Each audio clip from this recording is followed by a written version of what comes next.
I, 28F, recently had to make a difficult decision regarding my stepmother Dorothy, 45F, and her daughter Estella, 19F. This is a long story with a lot of background, so please bear with me. My mother passed away from cancer when I was 15. She fought the disease for 2 years, and those were the hardest years of my life. I watched my vibrant, loving mother slowly fade away while my father and I tried to keep our family together. After she passed, my father fell into a deep depression. He started drinking heavily and barely kept his job. I basically had to grow up overnight, taking care of both myself and him. Things started to improve when my father met Dorothy at a work conference when I was 17. She was newly divorced with a 9-year-old daughter, Estella.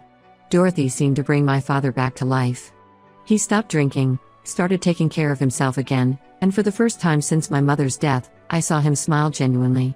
They dated for about 6 months before getting married. It was quick, but I was just happy to see my father healing. Dorothy and Estella moved into our family home right after the wedding. Initially, everything seemed fine. Dorothy was nice to me, though sometimes a bit too eager to step into a maternal role. I made it clear from the start that while I respected her as my father's wife, she wasn't replacing my mom. She seemed to understand and backed off a bit. Estella was a sweet kid who followed me around like a puppy, which was cute at first. I moved out for college shortly after they moved in, but I came home regularly to visit. The house started changing gradually, new furniture, different paint colors, rearranged rooms. I understood that Dorothy wanted to make the space her own, but she always consulted with my father and me before making any major changes, which I appreciated. The dynamic shifted when I was in my junior year of college. Dorothy suggested we have a garage sale to clear out some old stuff. She said the house needed decluttering, and my father agreed. I came home to help sort through things. During this process, I noticed some of my mother's belongings were missing, small things at first, like her favorite coffee mug and some books. When I asked about them, Dorothy said they must have gotten mixed up with the garage sale items accidentally. Then came the big move 5 years ago. My father got a promotion that required renovating his home office, which meant clearing out a lot of storage space. Dorothy took charge of the reorganization. After the renovation, I couldn't find many of my mother's things, her clothes, jewelry, photo albums, and personal items. Dorothy told me and my father that during the chaos of moving things around, several boxes were accidentally sent to donation centers. She acted devastated, saying she had tried to track them down but couldn't. I was heartbroken. These weren't just random possessions, they were my last tangible connections to my mother. Her wedding dress that I dreamed of wearing someday. The handwritten recipe book filled with family secrets passed down through generations. The pearl necklace my grandfather gave her on her 16th birthday. The photo albums documenting my childhood. Dorothy apologized profusely, and my father, though sad, told me we needed to accept it and move forward. Life went on, but I never fully got over losing those items. Every time I visited home, I felt like my mother's presence was being slowly erased. Dorothy redecorated my mother's garden, painted over the growth chart marks on the kitchen wall, and replaced all the family photos with new ones of her, my father, and Estella. Still, I kept quiet because my father seemed happy. Last month, everything changed when my father had a severe heart attack. He collapsed at work and was rushed to the hospital. As his only child and next of kin, I took emergency leave from work to handle his affairs while he was in intensive care. The doctor said he needed surgery and would be hospitalized for at least a few weeks. While organizing his paperwork at the house, I needed to find some old insurance documents that my father said were stored in the attic. I hadn't been up there in years. It was mostly used for holiday decorations and old furniture. As I was searching through boxes, I noticed something odd behind a stack of old moving boxes, several large black garbage bags. I opened one bag and felt my world stop. Inside were my mother's clothes, still on their hangers, including her wedding dress. Another bag contained photo albums. A third had her jewelry box, still full of family heirlooms. Everything that was supposedly lost during the move was there, stuffed into garbage bags and hidden away like trash. I spent hours going through those bags, crying as I rediscovered pieces of my mother's life that I thought were gone forever. But as my shock wore off, anger took its place. Dorothy had lied to us. She deliberately hid these things, watching me grieve their loss for years without saying a word. I drove to the hospital, where Dorothy was staying with my father. I asked to speak with her privately in the hallway. When I confronted her about the bags, she first tried to act confused. But when I showed her photos I'd taken of the bags and their contents, her demeanor changed completely. She started crying, saying she never meant to hurt me. She claimed she felt threatened by my mother's continued presence in the house. She said it was hard for her to live in another woman's space, seeing her things everywhere. She also mentioned that Estella had told her it felt weird having a dead woman's stuff around. So during the renovation, they packed everything away, planning to deal with it later. I was livid. These weren't her things to hide. She had no right to decide what happened to my mother's belongings. When I reminded her how devastated I'd been thinking these items were lost, she got defensive. She said she was just trying to make the house feel like her home too, and that I was being unfair for not considering her feelings. That's when I told her she needed to leave my father's house immediately. She started crying harder, saying she had nowhere to go on such short notice. Estella, who had been sitting with my father, came out to see what was happening. When I told her I knew what they'd done with my mother's things, she turned pale. Dorothy tried to argue that she couldn't leave while my father was in the hospital, that he needed her. I reminded her that the house was still solely in my father's name, and as his power of attorney while he was incapacitated, I had the authority to make this decision. I gave them 3 days to pack their essential items and find temporary accommodation. Estella burst into tears, calling me cruel and heartless. She said they'd been family for 10 years and I was throwing them out over old stuff. Dorothy's sister called me that evening, berating me for making them leave with such short notice and saying I was using my temporary power of attorney to act out old grudges. I stood firm. I helped them pack some clothes and personal items, then changed the locks after they left. I've moved back into the house temporarily to care for my father when he's released from the hospital. I haven't told him what happened yet. The doctors say he needs to avoid stress during his recovery. Some family members think I overreacted and should have waited until my father recovered to make such a big decision. They say I'm being vindictive and that Dorothy's actions, while wrong, don't justify making her and Estella homeless. But I couldn't bear the thought of them continuing to live in the house after discovering their deception. Those bags in the attic proved they never really saw this as my family home. To them, we were just occupying space that they wanted to claim as their own. Update 1: The situation has become significantly more complicated since my last post. My father was released from the hospital last week, and I had no choice but to tell him everything that happened. His reaction wasn't at all what I expected, and new information has come to light that makes this whole situation even messier. When I picked him up from the hospital, I wanted to wait until he was settled at home before having the conversation. But Dorothy had already sent him multiple texts about being kicked out, so I had to explain everything right away. I showed him the garbage bags with my mother's belongings and explained how I found them in the attic. My father was initially shocked when he saw my mother's things. He sat there for a long time, holding my mother's wedding dress, not saying anything.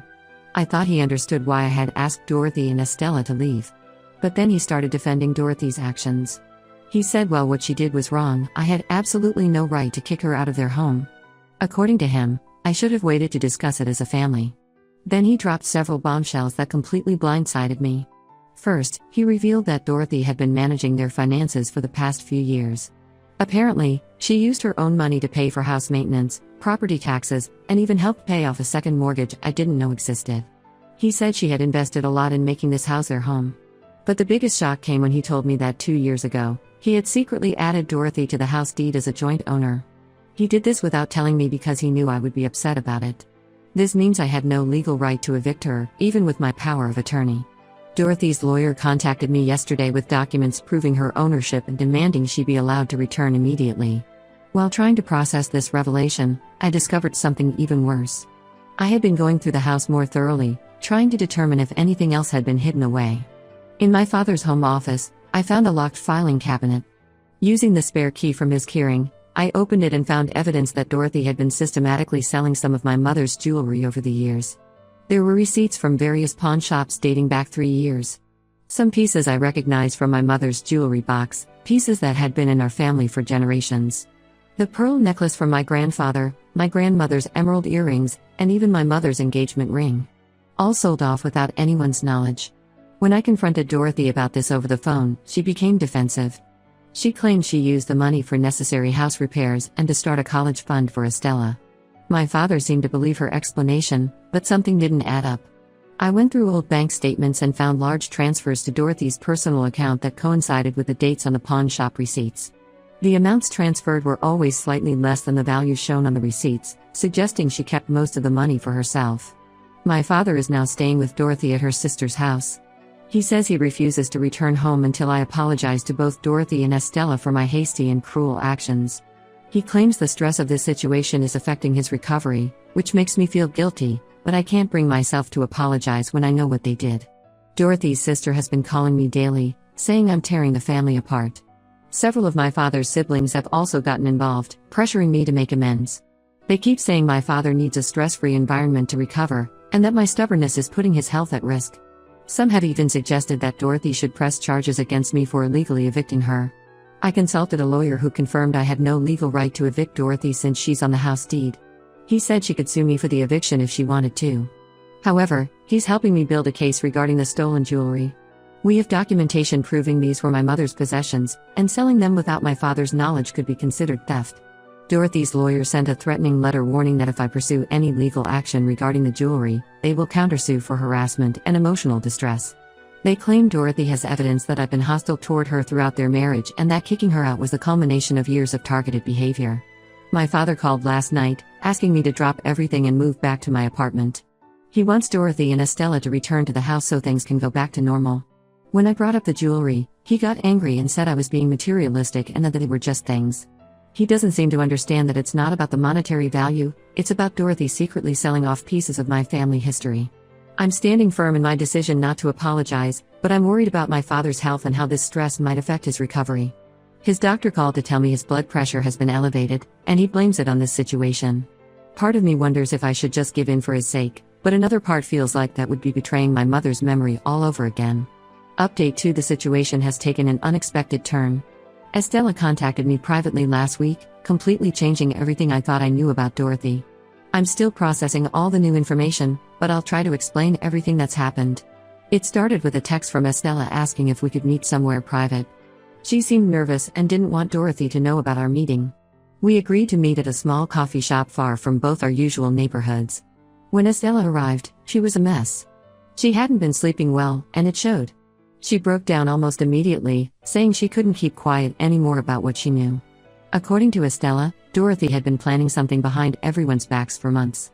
Dorothy had been meeting with realtors secretly, trying to convince my father to sell the house and move to a smaller place. Estella overheard several phone conversations where Dorothy discussed potential listings and property values. But here's the real kicker: Dorothy wasn't planning this move for the reason she told my father. Estella showed me screenshots of text messages between Dorothy and various debt collectors. It turns out Dorothy has a serious gambling problem that she's kept hidden from everyone. She's been frequenting local casinos for years, racking up massive debts. The messages showed she owed money to multiple creditors, and they were getting increasingly aggressive about collection. The truth about my mother's jewelry also came out. Estella admitted that Dorothy hadn't used the money for house repairs or her college fund as she claimed. The money went straight to paying off gambling debts. Every time the creditors would threaten legal action, another piece of jewelry would mysteriously disappear.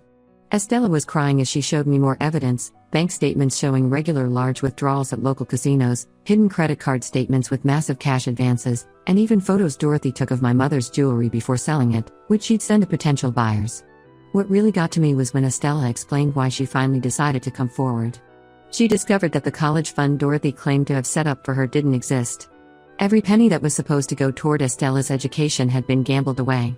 Estella found this out when she tried to register for her next semester and realized no payments had been made. I took all this information to my father. At first, he was reluctant to even look at it. He kept saying I was just trying to turn him against Dorothy. But when I showed him the evidence Estella provided, especially the bank statements showing regular withdrawals at casinos matching the dates of the jewelry sales, something finally clicked. My father spent hours going through everything. He called the bank and discovered Dorothy had opened several credit cards in their joint names that he knew nothing about. She had maxed them all out, taking cash advances for gambling. The total debt was staggering. When confronted with all this evidence, Dorothy didn't even try to deny it anymore. Instead, she turned on Estella, calling her a traitor and ungrateful. She threatened to cut Estella off completely, saying she'd make sure Estella never finished college. The way she turned on her own daughter so quickly was chilling. My father has finally moved back home and started divorce proceedings. Dorothy is fighting it hard, claiming she's entitled to half of everything, including the house. Her lawyer argues that since she's on the deed and contributed to household expenses, she has equal claim to all assets. Estella has moved in with us temporarily. She's been struggling with guilt, both about her role in hiding my mother's belongings and for not coming forward sooner about Dorothy's gambling.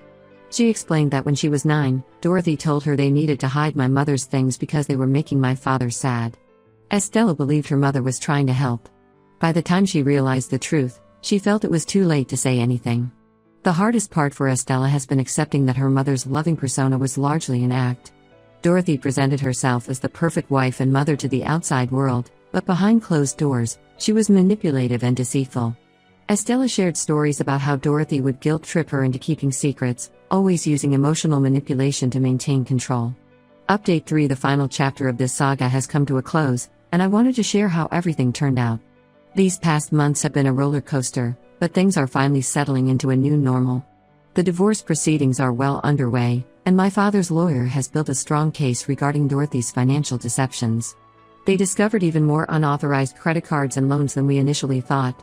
Dorothy had apparently been taking out cash advances and personal loans using the house as collateral without my father's knowledge. The total debt was nearly twice what we originally estimated. Dorothy made one last desperate attempt to reconcile with my father 2 weeks ago. She showed up at our house unannounced late one evening, crying and begging for forgiveness. She claimed she was getting help for her gambling addiction and had joined a support group. When my father didn't immediately respond to her pleas, her attitude completely changed. She started threatening to tell everyone about my father's past drinking problems. She said she'd make sure his company knew about how bad things got after my mother died, implying it would ruin his career. I recorded this entire conversation on my phone and sent it straight to our lawyer. Her attempted blackmail only strengthened our case against her. Estella has permanently cut ties with her mother after discovering even more lies. Not only had Dorothy emptied Estella's supposed college fund, but she'd also taken out student loans in Estella's name without her knowledge. Estella found this out when she started receiving collection notices for loans she never knew existed. We're working with authorities to prove these loans were taken out fraudulently. We've had some success tracking down my mother's jewelry. Several pieces were recovered from local pawn shops, including my grandmother's emerald earrings. The shops were cooperative once our lawyer got involved, providing documentation of all transactions with Dorothy. However, many pieces had already been sold to private buyers and are likely lost forever. The remaining items are now stored in a safe deposit box at my bank. My father and I are slowly rebuilding our relationship.